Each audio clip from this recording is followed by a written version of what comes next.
Hello children, कैसे हैं। आज वो पद परिचय जो उस दिन करवाया था उसी के आगे का समझा रही हूँ। ये वो सारे पार्ट हैं जो आपको बताने हैं। अब जो है पहले ऑब्जेक्टिव टाइप का आता था और उसमें बताना होता था। अब क्या है, नया न्यू पैटर्न में क्या है कि आपको सेंटेंस देंगे, उसके लाइन उसका एक वर्ड कोई भी पद जो है अंडरलाइन कर देंगे, ठीक है। और उसे आपको बताना होगा कि उसमें क्या क्या चीजें हैं। तो मेन क्या क्या पार्ट आपको बताने हैं, मैं ये इसमें बता रही हूँ आपको। पहले देखिए संज्ञा। संज्ञा कितने प्रकार की होती है आपको पता ही है, तो उसकी पहचान भी समझ रहे हैं, पढ़ ही चुके होंगे इतने दिनों से। ये इसमें मैंने मेन मेन पॉइंट्स यहाँ पर देखिए लिए हैं। आपको संज्ञा में क्या क्या बताना है कि उसका व्यक्तिवाचक संज्ञा है या जातिवाचक है या भाववाचक है, ठीक है। तो इन तीनों को बताना है। दूसरी चीज सर्वनाम में आपको सर्वनाम बहुत सारे होते हैं, इसमें कौन कौन से रिमाइंड कराने के लिए मैंने ये रिवाइज करा है केवल। इसमें देखिए एक पुरुषवाचक होता है, एक निश्चयवाचक होता है।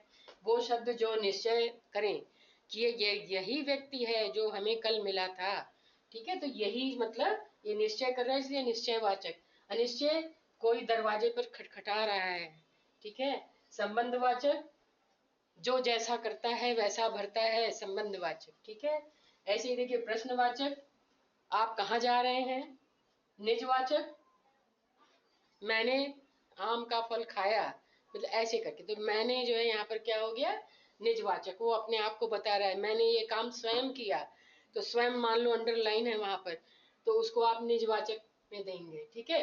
जैसे विशेषण। विशेषण भी देखिए कई प्रकार के होते हैं। एक गुण बता रहा है, एक संख्या बता रहा है, एक परिमाण बता रहा है कि कितना किलो है, 10 किलो 50 किलो। और एक जो है सार्वनाम पर आधार। सार्वनामिक वर्ड्स जो है विशेषण की जगह पर यूज होते हैं, तो वो सार्वनामिक कहलाते हैं। होते यही हैं, यह वह इनके उनके, बट वो किसी को बता रहे होते हैं, इंडिकेट कर रहे होते हैं, इसलिए वो सार्वनामिक कहलाते हैं, ठीक है। अब आइए क्रिया पर। क्रिया देखिए बहुत तरह की होती है। तो सबसे पहले मैं आती हूँ कर्म के आधार पर, ठीक है। कर्म के आधार पर देखिए अकर्मक और सकर्मक। जब कर्म ना हो तो अकर्मक, जब कर्म हो तो सकर्मक, ठीक है। ऐसी तरह काल के आधार पर देखिए, काल में आपका क्या है, वर्तमान काल, भूतकाल, भविष्य काल, ये तो सभी लोग जानते हैं, ठीक है। और रचना के आधार पर क्या है, सामान्य क्रिया यानी नॉर्मली जो क्रिया यूज हो। संयुक्त क्रिया मतलब उसमें और भी क्रियाओं को ऐड करके बताया गया हो, वो खाते खाते चल रहा है, इस तरह से कोई हो। पूर्वकालिक यानी जो पूर्व के समय किए गए, मतलब क्रिया कैसी हो जो पूर्व काल में हो चुकी हो और साथ में वो बता रहा हो उस समय। प्रेरणार्थक मतलब कि प्रेरणा देने वाली क्रियाएं, ठीक है। इस तरह से नाम धातु,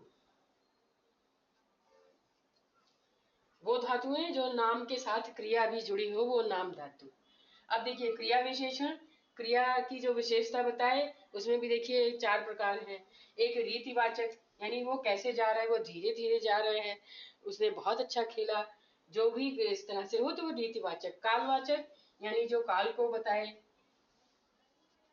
कल किया कि आज किया कि परसों किया, किस दिन किया, इस तरह से। स्थान जो स्थान के बारे में कुछ विशेषता बताए। परिमाणवाचक जो परिमाण के बारे में, उसकी मात्रा के बारे में बताए, ठीक है। अब संबंध बोधक पे आ जाइए। इसमें भी देखिए बहुत सारे हैं डिविजन्स। कालवाचक जो काल के बारे में बताए, स्थानवाचक जो स्थान के बारे में बताए, दिशा के बारे में बताए, साधन कौन सा है, ठीक है। और तुलनात्मक वाले में भी ये संबंध बोधक आता है। अब आइए समुच्चय बोधक। इसमें क्या होता है, समान अधिकरण और व्याधिकरण।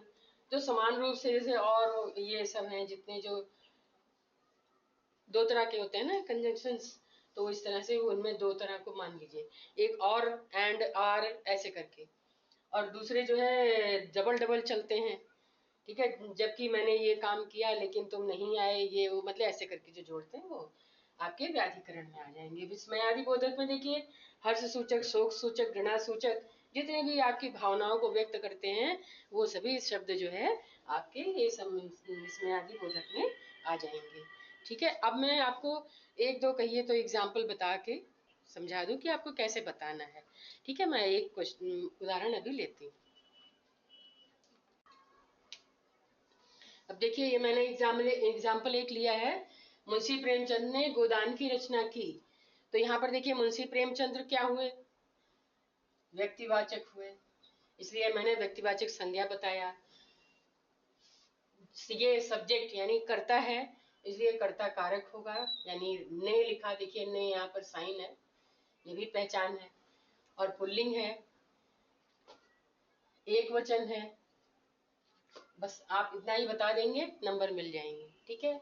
ऐसे देखिए मनोरमा पत्र लिखती है। अब यहाँ पर पत्र को हमने जब अंडरलाइन, जिस पर भी होगा अंडरलाइन, तो अगर इस पर होगा तो ये बताना है, अगर मान ली लिखती पर अगर है तो इसको बताना है। मतलब जो भी आपसे इस तरह के कोई भी क्वेश्चन पूछे जाएंगे, तो जहाँ पे भी अंडरलाइन होगा या जिसके बारे में वो पूछेगा वो आपको बताना है। तो अब यहाँ पर देखिए पत्र को लिया, ये देखिए जातिवाचक है, ठीक है, और ये कर्म कारक है, यानी मनोरमा पत्र को लिखती है, को यहाँ पर अंडरस्टूड है, ठीक है। तो ये कर्म कारक हुआ, एक वचन हुआ क्योंकि एक ही पत्र लिख रही है, नपुंसक लिंग हुआ, और बस इतना काफी है, बस इतना लिख देंगे, इतना काफी है। आज के लिए इतना ही, पद परिचय यहाँ पर समाप्त। अब नेक्स्ट कुछ है और देखेंगे, ठीक है। तब तक के लिए हमारा चैनल सब्सक्राइब करें, अल्फा ट्यूटोरियल्स ऑफिशियल, शेयर करें, लाइक करें।